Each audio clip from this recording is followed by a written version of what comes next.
What happens when two of the biggest personalities in entertainment sit down for what's supposed to be a lighthearted chat, and it turns into one of the most uncomfortable moments ever captured on daytime television?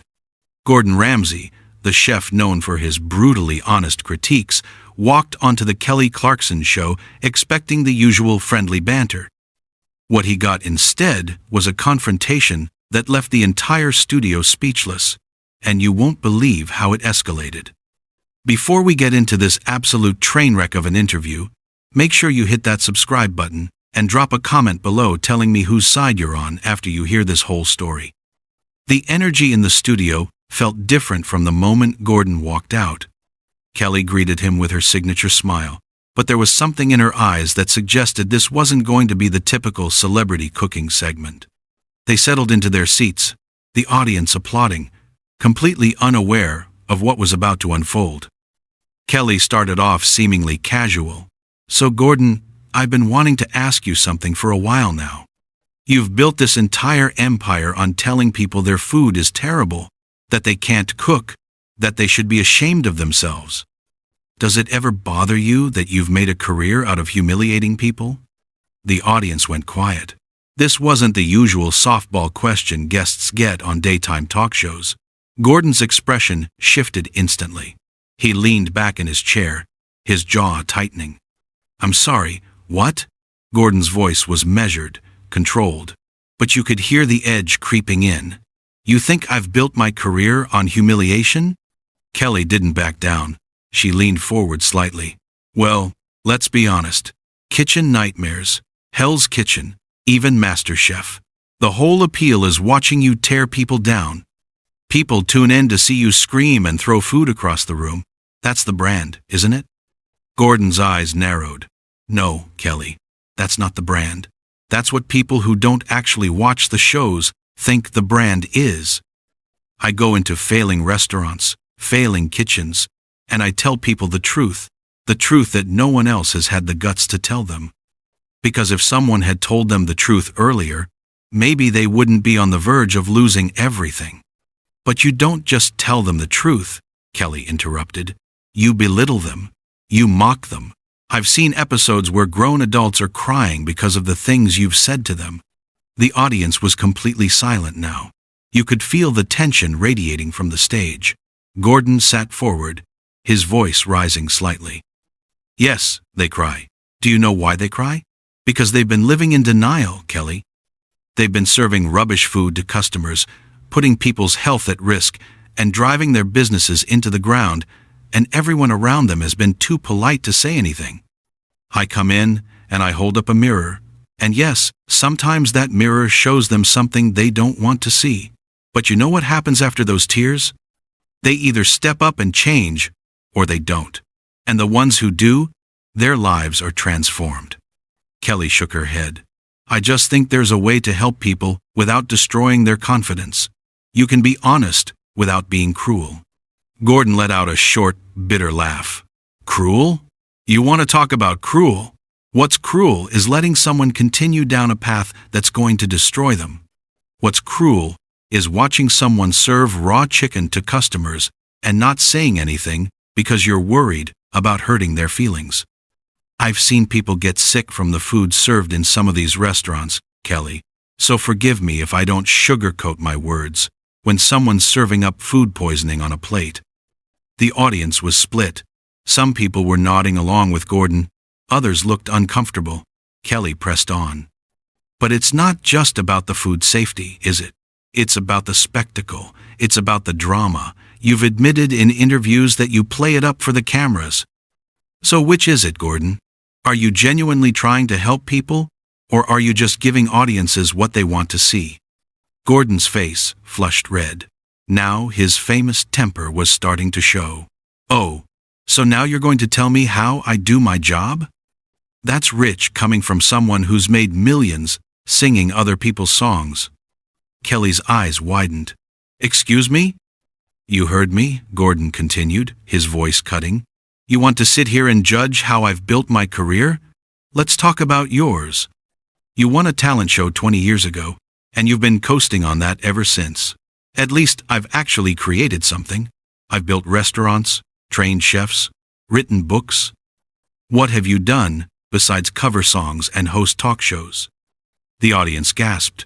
This had gone from uncomfortable to explosive in seconds.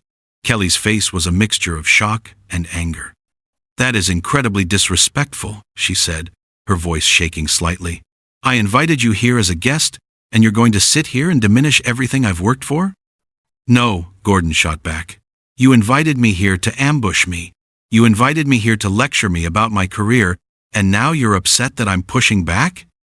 You want to dish it out, but you can't take it? I'm not ambushing you, Kelly said, trying to regain her composure. I'm asking you legitimate questions about your conduct on your shows, questions that a lot of people have. And I'm giving you legitimate answers, Gordon replied. But you don't want answers. You want me to sit here and apologize for being successful, for being direct, for not coddling people who are failing? Well, I'm not going to do that. The tension was unbearable. The studio audience didn't know whether to applaud, boo, or just sit in stunned silence. Most chose silence. Kelly took a breath, clearly trying to steer things back. Look, I think we're getting off track here, she said. I didn't bring you on to attack you. I brought you on because you're opening a new restaurant in Los Angeles, and I wanted to talk about that. Gordon wasn't letting it go. No, you brought me on to make yourself look good by making me look bad. That's what this is about. You want to be the hero who stands up to the mean chef. Well, congratulations, Kelly. You've got your moment. That's not fair, Kelly protested. I have legitimate concerns about the way people are treated on reality television, and you're one of the biggest names in that space. I think it's worth discussing. Fine, let's discuss it, Gordon said, his voice dripping with sarcasm. Let's discuss how reality television works. Let's discuss how every single person who signs up for one of my shows knows exactly what they're getting into.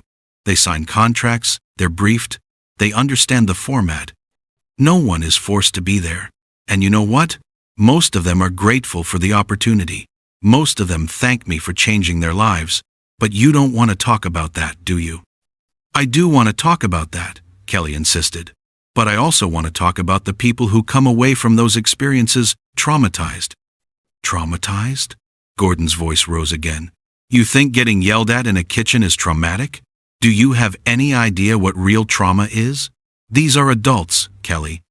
Adults who chose to be in a high-pressure environment. If they can't handle criticism, maybe they shouldn't be in the restaurant industry. Because I guarantee you, I'm nicer than most head chefs out there.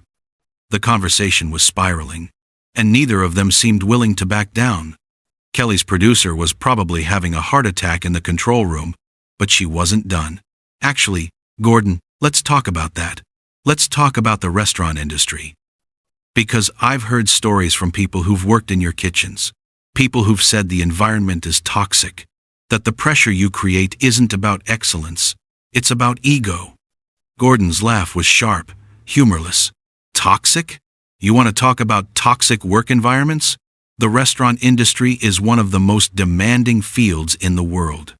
We're not sitting in air-conditioned offices having team building exercises, Kelly. We're working with fire, with knives, with ingredients that have a shelf life of hours.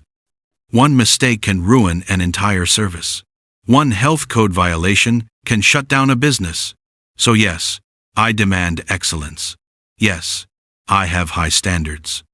And if that makes me toxic in your eyes, then I'm guilty as charged.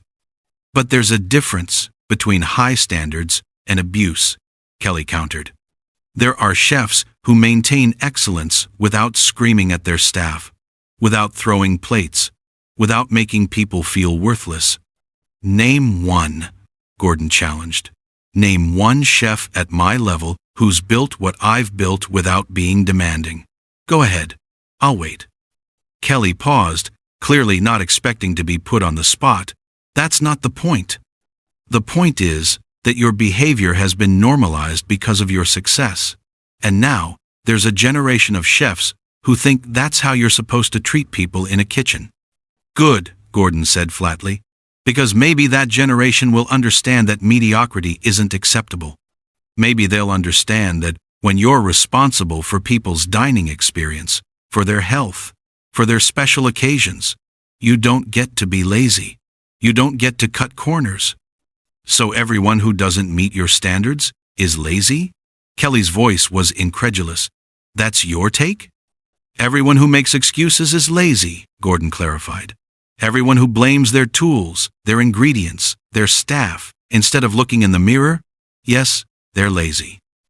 I've worked with thousands of chefs, Kelly.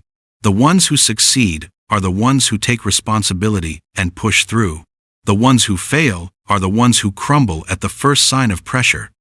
Or maybe, Kelly said slowly, the ones who fail are the ones who've been broken down so much that they've lost their confidence entirely. Did you ever think of that? The audience murmured in agreement. Gordon noticed. His eyes scanned the crowd before returning to Kelly. If their confidence is so fragile that honest feedback destroys it, then they were never going to make it anyway, he said coldly. The restaurant business isn't for everyone. That's not cruel. That's just reality. And you know what the real problem is? People like you, Kelly, who've never worked a day in a professional kitchen, who've never felt the pressure of a fully booked Saturday night service, sitting here and telling me how I should do my job. And there it is, Kelly said, a slight smile on her face that didn't reach her eyes. Anyone who criticizes you just doesn't understand. That's always the defense, isn't it? We're all just too soft, too inexperienced to get it. No, Gordon replied, his tone icy. You're too removed from reality to get it. You live in a world where everything is polished, where everyone tells you you're amazing, where your biggest challenge is deciding which song to perform. I live in a world where businesses live or die based on the decisions I make, where people's livelihoods depend on getting it right. So forgive me if I don't take career advice from someone whose job is to smile and wave at a camera. The audience was audibly gasping now. Some people were standing up, unsure if they should leave or stay. Kelly's smile vanished completely. You know what, Gordon? I think the mask is finally slipping. This is who you really are, not the charming British chef who cooks with his kids on morning shows. This is the real you. Someone who thinks being successful gives you permission to treat people however you want. Gordon stood up. The movement was sudden enough that Kelly flinched slightly, though she tried to hide it. He didn't walk off stage, but he was clearly done sitting. You want to see the real me? Fine. The real me has worked since I was 16 years old. The real me has been screamed at, beaten down, and pushed to the brink by head chefs who made me look like a kindergarten teacher. The real me has earned every single Michelin star, every successful restaurant, every television show. I didn't have a talent show launch my career, Kelly. I didn't get discovered and handed a recording contract. I worked in hot kitchens for 18 hours a day, burned myself, cut myself, sacrificed relationships and sleep and everything else to get where I am. So when I see someone cutting corners, serving rubbish food, or making excuses, damn right I'm going to call it out, because I know what it takes, and I know when someone isn't giving it. Kelly stood up too now, facing him. And I worked since I was a kid too, Gordon. I sang in churches, in competitions, anywhere that would have me. I grew up with nothing. I didn't come from money or privilege, so don't you dare stand there and act like you're the only one who's had to fight for what they have.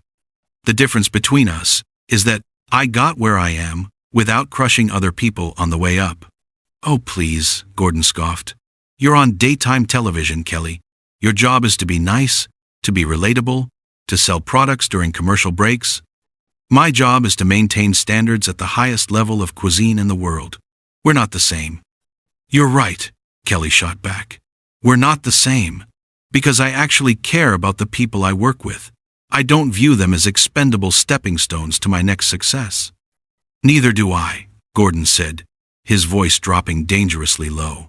Every chef who's worked for me and actually applied themselves has gone on to have incredible careers. I've launched more successful chefs than any culinary school in the world, but you wouldn't know that because you didn't do your research. You just wanted to have your little moment where you take down Gordon Ramsay. I did my research, Kelly countered. I talked to people. I read articles. I watched your shows. And what I saw was someone who's forgotten what it's like to be vulnerable, to be learning, to not be the best in the room. Forgotten? Gordon's laugh was bitter. I'm vulnerable every single time I open a new restaurant, every time I put my name on a dish, every time I train a new chef. The difference is, I don't use vulnerability as an excuse for poor performance. Nobody's talking about excuses, Kelly said, her voice rising. We're talking about basic human decency. We're talking about treating people with respect even when they make mistakes. I do treat people with respect, Gordon insisted. I respect them enough to tell them the truth. I respect them enough to push them to be better. What you call cruelty, I call caring. What you call abuse, I call investment. Because I don't waste my time on people I don't think can improve. So all that screaming, all that humiliation, that's an investment? Kelly's voice was incredulous. That's you caring? Yes, Gordon said firmly. Because the easy thing would be to just smile, say everything's fine, and walk away. The easy thing would be to let people keep failing. But I don't do easy, Kelly. I do what works. And what works is holding people accountable. The audience was completely divided now. Half were nodding along with Gordon. Half looked horrified. Kelly ran a hand through her hair, clearly frustrated. I think we just have fundamentally different views on leadership, she said finally. I believe you can inspire people without tearing them down. You clearly don't. And I think you're living in a fantasy world, Gordon replied, where everyone gets a participation trophy, and harsh words are the worst thing that can happen to someone. That's not the real world, Kelly. Certainly not my world. Maybe that's the problem, Kelly said quietly. Maybe your world is the problem. Gordon's eyes flashed. My world is the problem? My world has fed millions of people. My world has created jobs, launched careers, and set the standard for culinary excellence globally. What problem has my world created exactly? The problem where young chefs think they have to endure abuse to be successful, Kelly said. The problem where mental health in the restaurant industry is at crisis levels. The problem where people are so afraid of making mistakes that they either burn out or leave the industry entirely. That's the world you've helped create, Gordon. That is not on me, Gordon said, his voice rising again. The restaurant industry has always been intense. It was intense long before I came along. I didn't create the pressure, Kelly. I just refuse to pretend it doesn't exist. The chefs who can handle that pressure, who can take criticism and use it to get better, those are the ones who become exceptional. So it's natural selection in your mind, Kelly said. Only the strong survive, and everyone else deserves to fail. In any competitive field, some people rise to the top and others don't. That's life, Gordon said. Or do you think everyone who auditions for a singing competition deserves a record deal? Do you think everyone who wants to be a singer should be told they're amazing even if they can't hold a note? That's different, Kelly protested. How? Gordon challenged. You're judged on talent, on performance, on whether you can deliver under pressure. So am I. So are my chefs. The only difference is you think cooking is less important than singing. I never said that, Kelly replied sharply. You didn't have to, Gordon said. You think my standards are too high, that I should lower the bar to make people feel comfortable. Well, I won't. I will never lower my standards. Not for you, not for anyone. This isn't about lowering standards, Kelly said. This is about how you communicate those standards. You can demand excellence without destroying people in the process. I'm not destroying anyone, Gordon insisted. I'm forging them. Steel doesn't become strong by being handled gently, Kelly. It's heated, hammered, and shaped. That's what I do with chefs. People aren't steel, Kelly said flatly. They're human beings, with emotions, with limits, with breaking points. And when you push someone past their breaking point, you're not making them stronger. You're just breaking them. Then they shouldn't be in my kitchen, Gordon said without hesitation. If they can't handle the heat, literally and figuratively, then this isn't the career for them. Kelly shook her head slowly. You genuinely don't see anything wrong with your approach. Because there is nothing wrong with my approach, Gordon said firmly. My approach works. My approach creates results. Show me another method that delivers those results, and maybe we'll talk.